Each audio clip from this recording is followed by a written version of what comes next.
Patungkol dun sa mga nakamit na nating mga accomplishment natin pagdating sa implementasyon ng RA 11203, pag sa National Food Authority, unang-una ay yung kahandaan natin pagdating ng pangangailangan ng ating bansa, lalong-lalo na sa pagkain.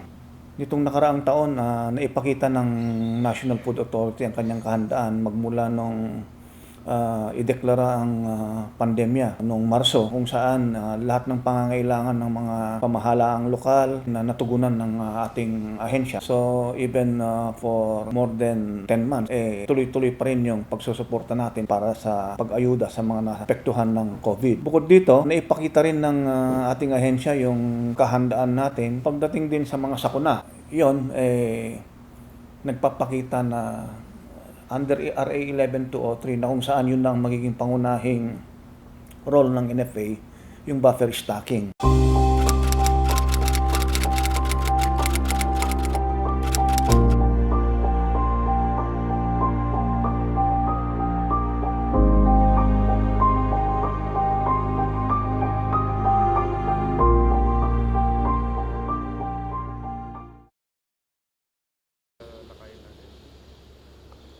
Nitong nangyaring pandemic, napakalaki ng ginampanan ng National Food Authority, lalo na doon sa kakulangan sa pagkain.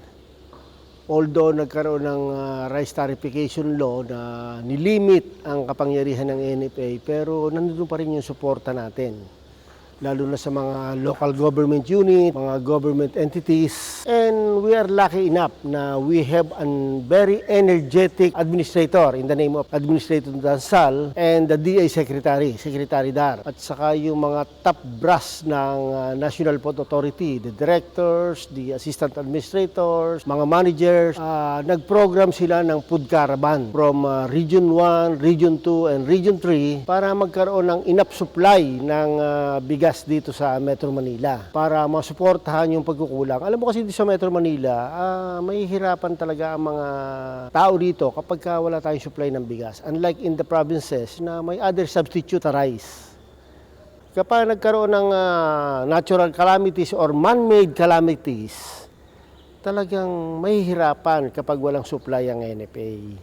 Kaya nga dyan lagi nandiyan ang NFA Almost all mga local government units, di Caloocan, Malabon, Nabotas in Valenzuela, dito talaga sila kumuha ng bigas na sinuport nila sa kanilang mga tao para masuplayan yung pangangailangan. Kaya halos lahat ng bigas noon ay napunta sa mga local government units. At yon ang napalaking role na may pagmamalaki natin bilang isang taga-NFA.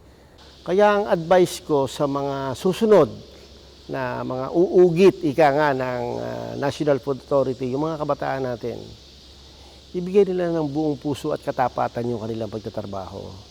Have a commitment sa kanilang trabaho at saka sa NFA. Mahalin nila ang NFA.